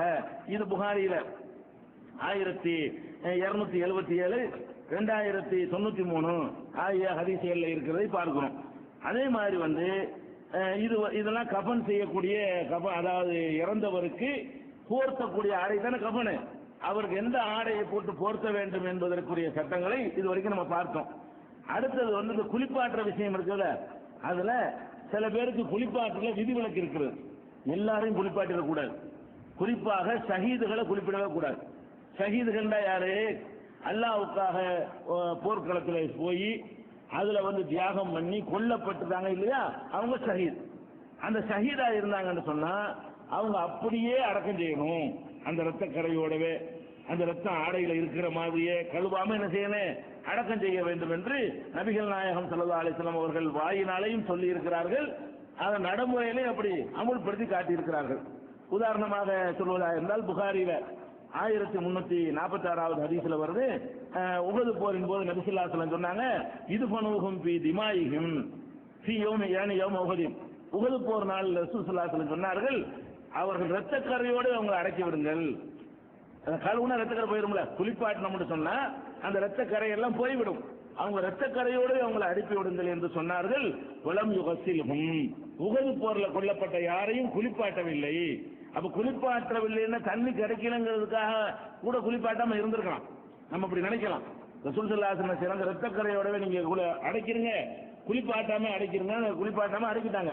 இது புகாரில 1346வது ஹதீஸ்லயும் இருக்கிறது. அதே மாதிரி 1348வது ஹதீஸ்லயும் இருக்கிறது. இதை பார்க்கிற ஒருத்தருக்கு எப்படி தோணலாம், தண்ணி இல்லாம இருந்து போர்க்குளத்து தண்ணி இருக்குமா, ஒரு வீட்டு வெளியே போய் சண்டை போடுறாங்க, அங்க போய் கும்பிட்டு போய் கழுவுறது, தண்ணிக்கு எங்க போறது, அதனால கூட ரத்தக்கரையோட அடைச்சிருக்கலாம்ல அப்படின்னு நினைத்தால் அது அல்ல காரணம். ரசூல் ஸல்லல்லாஹு அலைஹி வஸல்லம் அவர்கள் தண்ணி இருந்தாலும் குளிப்பாட்டி இருக்க மாட்டார்கள், வேற ஒரு காரணத்துக்கு செஞ்சாங்க. என்ன காரணம், அது புகாரியில 2803வது ஹதீஸ்ல இருக்கிறது. நபிகள் நாயகம் ஸல்லல்லாஹு அலைஹி வஸல்லம் அவர்கள் சொன்னார்கள், அல்லாஹ் என் உயிர் யார் கையில் உள்ளதி நஸீபி எதுகி, என்னுடைய உயிர் யார் கையில் இருக்கிறதோ அவன் மேல் சத்தியம் மட்டும் சொல்கிறேன், எந்த ஒரு அடியானாவது அல்லாஹ்வுடைய பாதையிலே காயம்பட்டு ரத்தத்தோட இருப்பானேயானால் அவன் ரத்தக்கரையோடு வருவான். வல்லவுனு லவ்னு தமி வர்ரீஹு ரீஹுல் மிஸ்கி, ரத்தம் நிறம் வந்து ரத்த கலரா இருக்கும், அதிலிருந்து வருகிற வாடை கஸ்தூரி வாடையாக இருக்கும். அப்படிங்கிற ஒரு காரணத்தையும் நபி ஸல்லல்லாஹு அலைஹி வஸல்லம் சொல்லி அந்த குளிப்பாட்டக்கூடாது என்பதற்கு ரீசன் சொல்றாங்க. அப்ப இந்த ரத்தக்கரை வந்து அல்லாஹ்வுடைய பாதையில எப்படி நோம்பாளி வாயிலிருந்து வரக்கூடிய வாடை கஸ்தூரி என்று சொல்லப்படுகிறதோ, அது மாதிரி அல்லாஹ்வுடைய பாதையில தியாகம் செய்யும் பொழுது ரத்தத்துக்கு உரிய வாடையை தாண்டி அது அல்லாஹ்வுக்கு விருப்பமான கஸ்தூரி வாடையாக இருக்கும், அப்படி அவன் எழுப்பப்படணும் அப்படிங்கிற காரணத்துக்கு ரசூல் ஸல்லல்லாஹு அலைஹி வஸல்லம் சொன்னார்கள். அதனால இது புகாரி 2803வது ஹதீஸ்ல பார்க்கிறோம். இது ஒரு விஷயம், குளிப்பாட்டக்கூடாது, யார ஷஹீதுகளை குளிப்பாட்டக்கூடாது. ஆனா ஷஹீதுக்கு தான் அப்படி வந்திருக்கிறது. சில நேரத்தில் வந்து நம்ம குளிப்பாட்ட கூடாதுங்கிற ஒரு கண்டிஷன்ல சில பாடி இருக்கும். சட்னியா போயிட்டா எப்படி குளிப்பாட்டுவீங்க, ஆக்ஷன்ல அடிச்சு கூல் ஆக்கிட்டு போயிட்டான், இவன் எப்படி குளிப்பாட்டுறதுங்கிற. அப்ப குளிப்பாட்டினால் அது சரியா வராது அப்படிங்கிற மாதிரி ஒரு தர்க்க ஏற்றுக்கொள்ளத்தக்க நியாயங்கள் இருந்தால் அப்ப கூட என்ன செய்யலாம், அதுக்கு நேரடி நமக்கு ஆதாரம் கிடைக்கல. குளிப்பாட்ட ஏழாட்டில் ஆய கொல்லிபுல்லாக நப்சன் இல்லா உற்சாக, எந்த ஆத்மாவையும் சக்திக்கு மீறி அல்லாஹ் என்ன செய்ய மாட்டான், சிரமப்படுத்த மாட்டான். இதை எப்படி குளிப்பாட்டுறது, இந்த பாடிய மேலதான் குளிப்பாட்டுவது என்பது மேல உள்ளதுக்கு தான் குளிப்பாட்டுதல். இப்ப உள்ள போய் எப்படி குளிப்பாட்டுறது, துண்டுதுனா செதறி போய் கூலாவுல இருக்குது, அது குளிப்பாட்டுறதுக்கு அர்த்தமே இல்லாம போயிடும். அதனால அந்த மாதிரியான குளிப்பாட்டுதல்களை தவிர்க்க முடிஞ்சா அல்லாஹ் அதுக்கு வந்து குற்றம் பிடிக்க மாட்டான். அடுத்தது வந்து அடுத்த விஷயம் வந்து என்னன்னு கேட்டா ஜனாசா தொழுகை. இவ்வளவுதான், குளிப்பாட்டுற விஷயம் வழங்கி போச்சு. எப்படி குளிப்பாட்டணும், எப்படி கஃன் போடணும். குளிப்பாட்டுறது மார்க்கத்துக்கு ரொம்ப சிம்பிள். 3 தடவை 7 தடவை 9 தடவை ஒத்தப்படையில் என்ன செய்யணும், தண்ணியை ஊற்றி குளிப்பாட்ட வேண்டும், வலது பக்கம் ஆரம்பிக்க வேண்டும், ஒழுசீர உறுப்புகளை கொண்டு ஆரம்பிக்க வேண்டும். இதுக்குன்னு தனியா ஒரு பெரிய சரத்துகளோ விதிமுறைகளோ அதுக்குன்னு பெரிய பாரதூரமான சட்டத்திட்டங்களோ ஒண்ணுமே கிடையாது. அது மாதிரி கஃன் போடுவது என்பது ரொம்ப சிம்பிளானதுதான். 2 உள்ளாடை ஒரு மேலாடை, அவ்வளோட முடிஞ்சு போச்சு. அது பழசாவும் இருக்கலாம் புதுசாவும் இருக்கலாம். துணிமணி கிடைக்கலன்னு சொன்னா புல் பூண்டை கூட போட்டு என்ன செய்யலாம், மறைச்சிக்கலாம். அதை விட கட்டுப்பாடா இருந்தா ஒரு துணியில 2-3 பேர் கூட என்ன செய்யலாம், சுத்தலாம். இவ்வளவுதான் மேட்ரு. இந்த குளிப்பாட்டுதலும் கழுகுதலுங்கிறது இவ்வளவு சாதாரண இந்த மார்க்கத்துல, அது ரொம்ப கஷ்டமாக்கி வச்சுட்டாங்க. அடுத்தபடியாக தெரிந்து கொள்ள வேண்டிய விஷயம் என்னன்னு கேட்டா, அந்த குளிப்பாட்டி முடிச்சாச்சு. நெக்ஸ்ட் வந்து ஜனாசா தொழுகை. ஒரு மனிதனுக்கு செய்ய வேண்டிய கடமை என்ன, ஜனாசா தொழுகை என்ற ஒரு தொழுகையை தொழுவிக்க வேண்டும். இந்த ஜனாசா தொழுகையை பொறுத்த வரைக்கும் யார் யாருக்கு தொழுவலாம், யார் யாருக்கு தொழுவிக்க கூடாது என்பதை ஃபர்ஸ்ட் நம்ம விளங்கிக்கிறோம். ஜனாசா தொழுகை என்பது யார் யாருக்கு தொழுகிறது, முஸ்லீமுக்கு தான் தொழுவிக்கணுங்கிறதுல மாற்று கருத்து கிடையாது. ஏன், அல்லாஹ் ரப்பல் ஆலமீன் தெளிவாகவே அல்லாஹ்வுக்கு இணை கற்பிக்கிறவர்களுக்கு பாவ மன்னிப்பு கிடையாது. மாக்கானலின் நபி வல்லதீன ஆமனு யஸ்தக்ஃபிருலில் முஷ்ரிக்கீன வலவ் கான உலி குர்பா, இணை கற்பிக்கக்கூடியவர்கள் எவ்வளவுதான் நெருங்கிய சொந்தக்காரர்களாக இருந்தாலும் அவர்களுக்காக பாவ மன்னிப்பு தேடுவது நபிக்கும் அனுமதி இல்லை, மூமின்களுக்கு அனுமதி இல்லை என்று அல்லாஹ் சொல்லிட்டான். இப்ப ஜனாசா தொழுகை என்பது பாவ மன்னிப்பு கேட்கிறது. அல்லாஹ் இவருடைய பாவத்தை மன்னிச்சிரு, இவருக்கு சொர்க்கத்தை கொடு, இவருடைய கபருடைய வேதனை லேசாக்கு, இதெல்லாம் யாரு கேட்கல, யாரு ஏக இறைவனை நம்பியவர்களாக மரணிக்கிறார்களோ அவங்களுக்கு தான் கேட்கலாம். பாவிகளா இருக்கலாம், தப்புகள் செஞ்சிருக்கலாம், ஆனால் எது இருந்தாவனு அல்லாஹ் ஒருத்தன் தான் வணக்கத்துக்குரியவன் நம்பி இருக்க வேண்டும், முகமது ஸல்லல்லாஹு அலைஹி வஸல்லம் அல்லாஹ்வுடைய தூதரை நம்பி இருக்க வேண்டும், மறுமையை நம்பி இருக்க வேண்டும். இப்படிப்பட்டவர்களுக்கு தான் பாவ மன்னிப்பு கேட்க வேண்டும் என்று துன்யாவை கேட்கலாம். நம்ம இஸ்லாத்தை ஏற்றுக்கொள்ளாதவர்களுக்கு இந்த துன்யாவுடைய நலன்களை கேட்கலாம். நமக்கு தெரிஞ்ச ஒரு நண்பர் இருக்கிறாரு, அவர் உலகத்துல கஷ்டப்படுறாரு, நம்ம கடனாளியா இருக்குங்கிறாரு, நமக்கு எல்லாம் அவர் கடனை போக்கு, அவருக்கு செல்வத்தை கொடு, ஹிதாயத்தை கொடுன்னு கூட கேட்கலாம். எல்லாம் அவருக்கு நேர்வழியை காட்டு, அவருக்கு சரியான மார்க்கத்தை புரிய வை, அது கேட்கலாம். அதே மாதிரி துன்யாவுடைய பாக்கியங்களுக்காக என்ன செய்யலாம், அவருக்கு நம்மளும் துன்யாவில் நம்ம எப்படி அவருக்கு உதவி செய்யலாமோ அதே மாதிரி அல்லாஹ்வையும் உதவி செய்யுமாறு கேட்கலாம். எது கேட்க முடியாது, அல்லாஹ் எதை மன்னிக்க மாட்டேன்னு சொல்றானோ அந்த மன்னிப்பு கேட்கல, அவருக்கு மன்னிப்பு இல்லை. அல்லாஹ்வை நம்பாமல் மரணித்து விட்டாரையானால், ஒரு இறைவன் என்பதை நம்பாமல் மரணித்து விட்டாரையானால் அவருக்கு என்ன இல்லை, மன்னிப்பே கிடையாது, யாரும் கேட்கல. நபிகள் நாயகம் ஸல்லல்லாஹு அலைஹி வஸல்லம் அபூ தாலிபுக்காக வேண்டி கவலையிட்ட பொழுது கூட அவங்க அல்லாஹ் அதை கண்டிச்சு விட்டான். இப்ராஹிம் நபி அவங்க தகப்பனாருக்காக வேண்டி பாவ மன்னிப்பு தேடுறேன் வாக்களிச்சு கடைசியில் என்ன வாக்களிச்சு மன்னிப்பு கேட்டு விட்டாரு. அல்லாஹ் கண்டிக்கிறான், மாக்கான இஸ்திக்பார் இப்ராஹிம் அலி அபி இல்லா மௌஇதத்தின் வஅதஹா இய்யாஹு ஃபலம்மா தபய்யன அன்னஹு அதுவுல் லில்லாஹி தபர்ரா மின்ஹு. இப்ராஹிம் தன்னுடைய தகப்பனாருக்காக வேண்டி பாவ மன்னிப்பு கேட்டார். எப்ப கேட்டாரு, ஒரு வாக்குறுதி அளித்ததன் அடிப்படையில் அல்லாஹ்ட்ட பாவ மன்னிப்பு கேட்டு விட்டார். எப்ப அல்லாஹ்வுடைய எதிரி என்று தகப்பனார் அல்லாஹ்வுடைய எதிரி என்று தெரிய வந்ததோ அதிலிருந்து வாபஸ் வாங்கி கொண்டார், விலகி கொண்டார் அப்படின்னு அல்லாஹ் குர்ஆன்ல சொல்லி காட்டுறான்.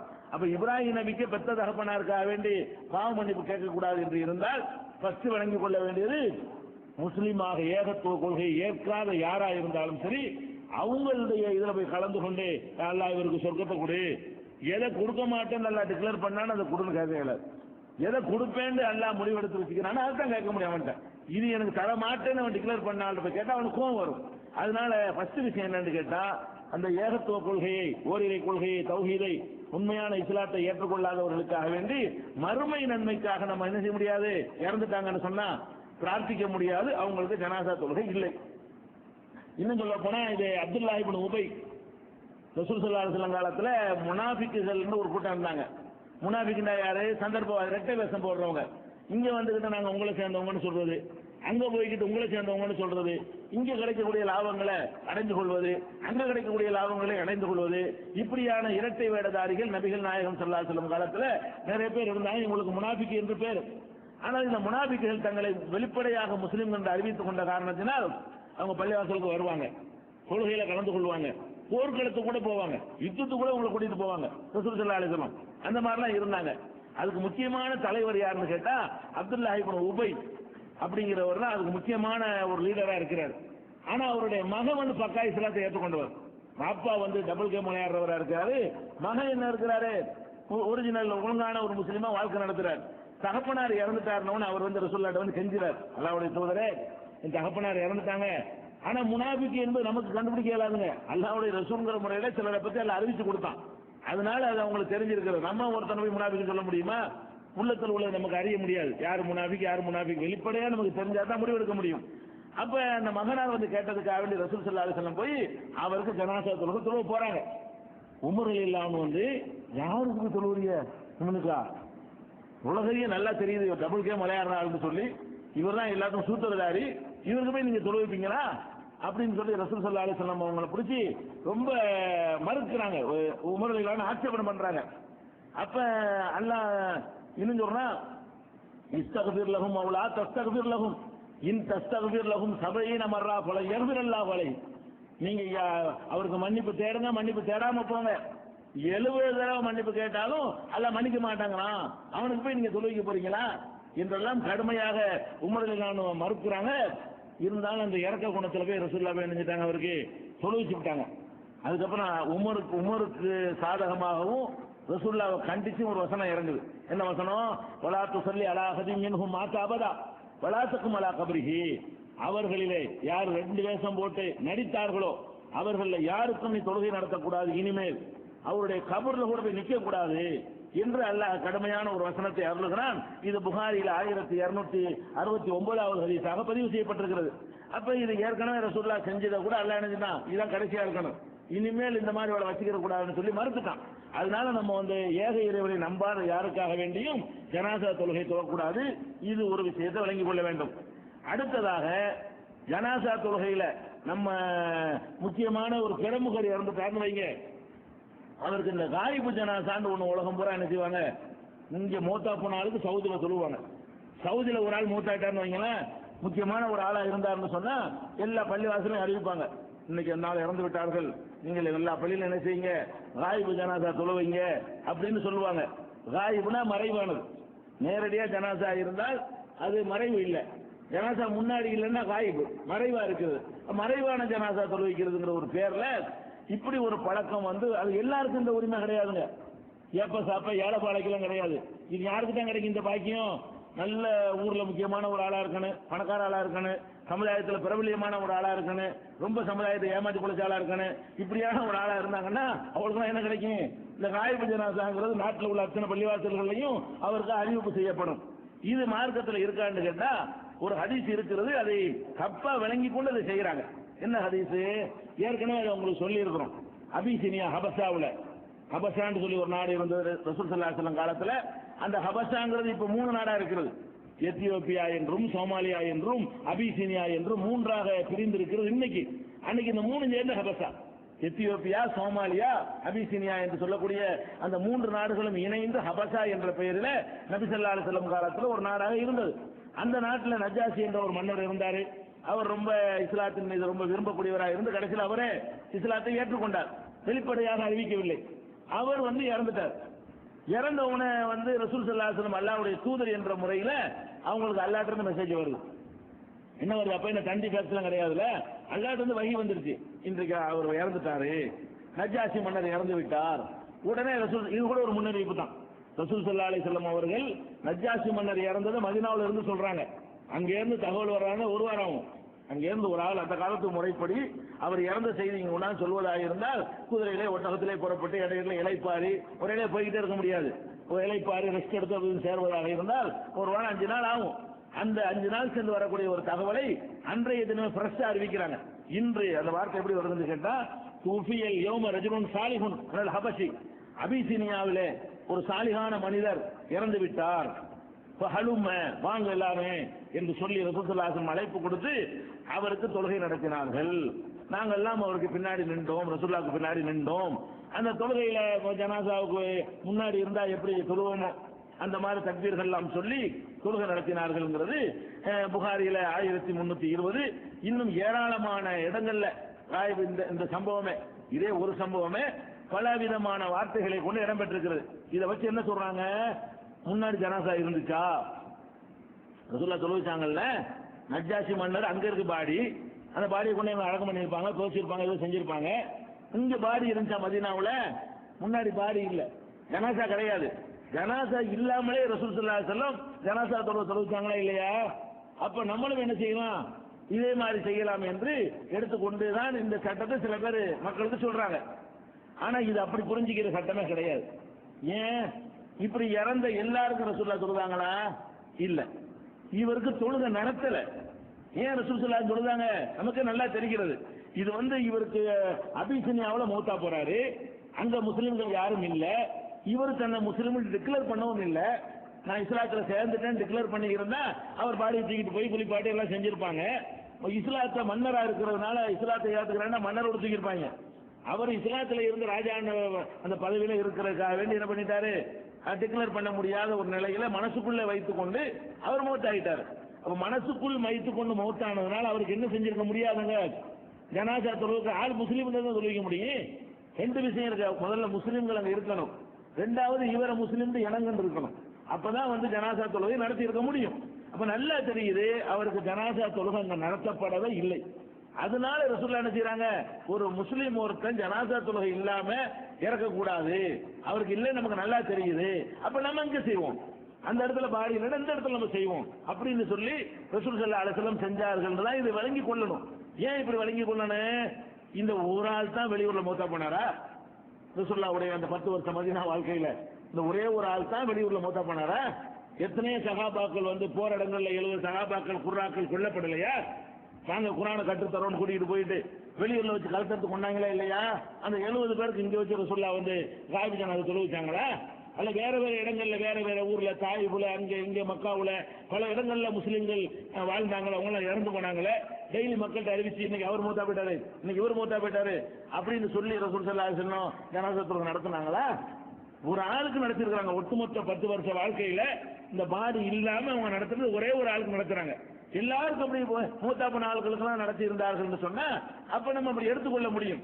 இவருக்கு நடத்தின காரணம் தெளிவாக தெரிகிறது. இவருக்கு யாரும் தொழுகை நடத்தல, யாராச்சும் நடத்திட்டாங்கன்னு சொன்னா உலகத்துல எல்லாரும் நடத்தணுங்கிற அவசியம் எல்லாம் கிடையாது, கடமை தீந்துடும். ஒருத்தர் நடத்தாம இருக்கக்கூடாது. அப்ப இதுல நம்ம என்ன வழங்கலாம்? ஒரு கலவரம், ஒரு யுத்தம் நடக்கிறது, அதுல கொல்லப்பட்டு போயிட்டாங்க, மொத்தத்துல யாருன்னு அடையாளம் தெரியாம கொண்டு போய் கழிப்பிடாங்க. இந்த சுனாமி வந்துச்சு, சுனாமியில அப்படியே ஒரு 10,000 பேர் போயிட்டான். அந்த 10,000 பேர் என்ன ஆனா ஏதானான்னு தெரியல. அதுல ஒரு இப்ப கொஞ்சம் பேர் முஸ்லீம் இருப்பான், அல்லது அவங்க சொல்றாங்க என் மகன் ஒருத்தன் இருக்கிறான், அவனை காணா, பாடியை காணா. அப்ப நம்ம என்ன பண்றோம்? இது சுனாமியில போயிருக்கிறான், இழுத்துட்டு போச்சுன்னு சொன்னா அந்த இடத்துல பாடி ஒதுங்கலன்னு சொன்னா உள்ளக்கு போயிருக்கும், மீன் சாப்பிட்டு இருக்கேன், அந்த பாடி இனிமே வரப்போறது இல்ல. அப்ப கண்டிப்பா மீனா தொழுகை நடத்திருக்கேன், தொழுகை நடத்திருக்கேன், அது நம்ம தொழுகை நடத்தணும், இப்ப நடத்தலாம். இந்த மாதிரி நம்மகிட்ட முறையிட்டாங்கன்னு சொன்னா எங்க அண்ணனை காணா, என் நம்பியை காணா, அவர் பாடியை கிடைக்கவும் இல்லை, அவர் முஸ்லீம் அப்படின்னு சொன்னார்களே, ஆனால் நமக்கு தெரியுது இவனுக்கு ஜனாசா தொழுகை நடத்தல. அப்ப அது மாதிரி இடத்துக்கு யூஸ் பண்ணணும். இது தலைவர்களுக்கு உள்ள மேட்டரே கிடையாது. இது யாருக்கு தொழுகை நடத்தப்படவில்லையோ அவர்களுக்கு உள்ள மேட்ரு. இன்னும் சொல்ல போனால் ரசூலுல்லாஹ் காலத்துல இப்ப இல்ல. ரசூல் ஸல்லல்லாஹு பிறகு சஹாபாக்கள்லாம் குலஃபாய ராஷிதீன்கள்லாம் இருந்தாங்க. அவங்க எல்லாம் யாருக்கும் தங்கள் வாழ்நாள்ல அந்த ஊர்ல அவர் மூத்தா போயிட்டாரு, இந்த ஊர்ல இவர் மூத்தா போயிட்டாரு அப்படின்னு அறிவிச்சு சொல்லுதாங்கன்னா அப்படி ஒரு வழிமுறையை ரசூலுல்லாஹ் காட்டாதனால சஹாபாக்கள் யாரும் கூட இதை அமுல்படுத்தினதும் கிடையாது. அப்ப நம்ம இந்த காயிபு ஜனாசா என்பதை தப்பா விளங்கி கொண்டிருக்கிறார்கள். என்ன தப்பு? தொழுகை நடத்தாத ஒரு ஆளுக்கு தான் நீங்க நடத்த வேண்டும். ஒரு ஆள் இங்க மூத்தா போயிட்டாரு, இங்க தொழுகை நடத்திட்டோமா, இவருக்கு ஏன் சவுதியில் நீங்க நடத்துறீங்க? அவர் எவ்வளவு பெரிய தலைவராக இருக்கட்டுமே, எவ்வளவு ஒரு முக்கியமான பெருமுகராக இருக்கட்டுமே, இது அநியாயம். இது முஸ்லிம்களுடைய உயிர்களுக்கு மத்தியில காட்டுற ஒரு பாரபட்சமா கூட அமையும். இது அது என்ன பாரபட்சம்? எல்லாத்துக்கும் செஞ்சு பார்ப்போம், எல்லாத்துக்கும் செஞ்சா உங்க லைஃப் கூட செஞ்சுட்டு இருக்கணும். ஆமா, இப்போ கூட ஒரு ஆள் செத்துருப்பாரு, இப்போ ஒரு ஆள் செத்துருப்பாரு, இப்போ ஒரு ஆள் இந்த ஊர்ல செத்துருப்பாரு, ஒரு செகண்ட்ல ஒரு ஆள் சாக மாட்டாரா? ஒவ்வொரு செகண்ட்ல ஒரு 10 பேர் சாவாங்களே, நம்ம லைஃப் பூரா என்ன செய்யணும்? இப்போ ஒரு செகண்ட்ல 10 பேர் செத்துருப்பார்கள், அவங்களுக்கு காயிபு ஜனாசா தொழுவோம். இந்த செகண்ட்ல ஒரு 20 பேர் செத்துருப்பார்கள், உங்க லைஃப் அதையும் செஞ்சுட்டு இருக்கணுமா? அப்ப செஞ்சா எல்லாத்துக்கும் செய்யுங்க. அப்படின்னா என்ன செய்யுங்க? விட்டுருங்க பேசாம. யாருக்கு இல்லையோ அது நியாயம், யாருக்கு அந்த தொழுகை நடத்தப்படவில்லை அது நியாயம். மூத்து எல்லாரையும் சமமாக்குற இடமுங்க, சமரசம் உலாவும் இடம்ங்கிறான். வாழ்க்கையில இல்லாத சமரசம் அங்க கிடைக்கும், அங்கதான் கிடைக்கும். ஆண்டிக்கு அங்கதான் இடம், அரசன் அங்கதான் இருப்பான், ஆண்டி இங்க அரசனும் இங்க பாத்தீங்களா? அந்த மாதிரி வாழ்வுல காணாத சமரசம் எல்லாம் உலாவுற இடம் எது? அந்த ஒரு கபிரிஸ்தான் தான். அதுல போய்கிட்டு இந்த பணக்காரனுக்கு அவனுக்கு 40 தொழுகை, ஏழைக்கு 2 தொழுகையா, ஒரு தொழுகையா? இதெல்லாம் இஸ்லாமிய அடிப்படை சித்தாந்தத்துக்கு எதிராக இருக்குது, தப்பு இது. அடுத்து என்ன? இன்னொன்று இருக்கிறது. ரசூல் ஸல்லல்லாஹு அலைஹி வஸல்லம் அவர்கள் கபூர்ல போய் தொழுதுருக்கிறாங்க. அது ஒரு சம்பவம் இருக்கிறது. இது உண்மை இல்லாம தொழுகிறது. இன்னொன்னு என்ன? அடக்கம் செஞ்ச இடத்தை காட்டுன்னு கேட்டு அங்க போய் ரசூல் ஸல்லல்லாஹு அலைஹி வஸல்லம் இருக்கிறாங்க, தொழுது இருக்கிறாங்க. அது எங்க வருதுன்னு கேட்டா புகாரில 1247 ஹதீஸ்ல வருது. ஒரு மனிதர் இரவில இறந்து விட்டார், இறந்தவன ராத்திரியாக அவர் அடக்கம் செய்து விட்டார்கள். விடிந்தவன ரசூல் ஸல்லல்லாஹு அலைஹி வஸல்லம் அவங்கள்ட்ட சொன்னார்கள். அப்ப ரசூல் ஸல்லல்லாஹு அலைஹி சொன்னார்கள், ஏன் எனக்கு நீங்க சொல்லல அப்படிங்கிறாங்க. அப்ப மக்கள் எல்லாம் பதில் சொல்றாங்க, காணல் லைல கருகினா, இருட்டா இருந்ததுனால நான் உங்களுக்கு சொல்லல, இரவா வேற இருந்துச்சு, இருட்டா வேற இருந்துச்சு, உங்களுக்கு அன்னசூக்க அழைக்க, உங்களுக்கு சிரமம் கொடுக்க கூடாதுங்கிறதுக்காக வேண்டி நாங்க இதை சொல்ல, ராத்திரில உங்களுக்கு கஷ்டப்படுத்தணும் அப்படின்ற உடனே ரசூல் ஸல்லல்லாஹு அலைஹி வஸல்லம் நேர கபருக்கு வாங்கன்னு கூட்டிட்டு கபூர் கிட்ட நின்று ஜனாசா தொழுகிறாங்க. கபூர் அவர் ஜனாசா தொழுதுதான் அடக்கி இருக்கிறாங்க. எல்லாரும் ராத்திரியில் அடக்கம் பண்ண ஆளுக்கு ஜனாசா தொழுகை நடத்திட்டாங்க. நடத்திவிட்டு என்ன செய்யறாங்க? அந்த இடத்துல அடக்கம் பண்ணி இருக்கிறாங்க. அங்க ரசூல் ஸல்லல்லாஹு அலைஹி வஸல்லம் தொழுகை நடத்தினாங்க என்ற செய்தி புகாரில பல இடங்கள்ல வருது. நீங்க தேடி பார்க்கறதுக்காக வேண்டி 1247 நீங்க பார்த்துக் கொள்ளலாம். அப்ப இதை வச்சுக்கிட்டு என்ன செய்யலாம்? கபூர்ல போய் நம்ம சொல்லலாமா? ஒரு ஆளு ஜனாசாத்தை அடக்கம் பண்ணிட்டாங்க, லேட்டா போறோம், உடனே கபூர்ஸ்தானுக்கு போய் கபூர்கிட்ட நின்று நம்ம ஒரு 10 பேர் தொழுது அடுத்த வாரம் ஒருத்தர் நோய் விசாரிக்கிறதுக்கு வருவான், மூத்து விசாரிக்கிறதுக்கு கபூர்ஸ்தான் எங்க இருக்கு காட்டுங்க அப்படின்னு போய் அவங்க அங்க நின்றுட்டு அவங்க இப்படி செய்யலாமா? அப்படித்தானே விளங்குது. இருந்து இதுல இருந்து அப்படிதான் விளங்குது. ரசூல் ஸல்லல்லாஹு அலைஹி வஸல்லம் கபூர்ல போய் ஒரு ஆளுக்கு தொழுகை நடத்தினால் நம்மளும் செய்யலாம்னு அர்த்தம். அவங்களுடைய எல்லாமே நம்ம ஃபாலோ பண்ணுவதற்கு தான், விளையாட்டுக்கு ஒண்ணுமே செய்ய மாட்டாங்க. அப்படி இருந்து எடுக்கலாமான்னு கேட்டா எடுக்கலாம். ஆனால் அது வேற ஒரு ஆதாரம் அப்படி எடுக்கக்கூடாதுன்னு தடுக்குது. என்ன ஆதாரம்? ஒரு கபரா ஒருத்தன் அடக்கம் செய்யப்பட்டு விட்டால் அவருக்கு நாம தொழுகாவிட்டால் நாம போய் அவருக்கு தொழுகை நடத்தணும் அப்படிங்கிறது ரசூலுல்லாஹ் நடத்தினாங்களா, அல்ல ரசூல் என்ற முறையில் சிறப்பு தகுதியானது செஞ்சாங்களா என்று கேட்டால் சிறப்பு தகுதி தான். ரசூல் ஸல்லல்லாஹு அலைஹி வஸல்லம் என்ன சொல்றாங்கன்னு கேட்டா, நான் எதுக்காக வேண்டி நான் தொழுகை நடத்தினேன் தெரியுமா? என்னுடைய துவா அவருக்கு அருள் அமையும். நான் வாழ்ற காலத்துல ஒருத்தருக்கு என் துவா இல்லாம போக கூடாது. என் காலத்தில் ஒரு அடக்கம் நடத்தப்பட்டிருக்கிறது, என்னை கூப்பிடாம நீங்க வேற தொழுகை நடத்திருக்கிறீங்க, என் துவா அவருக்கு மட்டும் இல்லாம போகுது. அப்ப ரசூல் துவா என்பது மற்ற துவாக்கள் இருந்து வேறுபட்டது. உங்க துவா ஏன் துவா அப்படி சிறப்பான துவாவா? ஏன் துவாவா எல்லாம் ஏத்துக்கிறோம் ஏதாவது கன்ஃபார்ம் இருக்கா? எந்த அஜர்த்து துவாவுக்காவது இப்படி கேரண்டி இருக்குதா? அல்லாஹ்வுடைய ரசூல் என்ற முறையில் அவங்களுடைய துவாவுக்கு அடிஷனலான ஒரு சக்தி இருக்கிறது. அப்ப ரசூல் ஸல்லல்லாஹு அலைஹி வஸல்லம் என்ன சொன்னாங்கன்னு கேட்டா, இன்ன ஸலாத்தி லஹு ரஹ்மா, நான் அவருக்கு துவா செய்வது அவருக்கு அருளாக இருக்கும். நசையில் 1995. அதே மாதிரி இப்னு மாஜாவுல இன்ன ஸலாத்தி அலைஹி லஹு ரஹ்மா, அவருக்காக நான் ஜனாசா தொழுகை நடத்தினால் அது பேரருளாக அமையும் என்று சொல்லி தான் தொழுகை நடத்தினார்கள். இது 1517 இப்னு மாஜா. அதனால காயிப் ஜனாசா என்பதும் கிடையாது, கபூர்ல ஜனாசா என்பதும் ரசூலுல்லாஹ்வுக்கு மட்டும் உள்ள சிறப்பு தகுதி. சிறப்பு அவங்க காலத்துல வாழ்ந்தவருக்கு அவங்களுடைய துவா இருக்கணும்னு அல்லாஹ் விரும்புறான். அதுக்காக செஞ்சிருக்கிறாங்க. நம்ம ஒவ்வொரு கபர்ல போய்கிட்டு ஜனாசா தொழுகை நடத்துவது என்பது கிடையாது. இன்னும் யார் யாருக்கெல்லாம் ஜனாசா தொழுகை நடத்தக்கூடாது என்ற விவரங்களை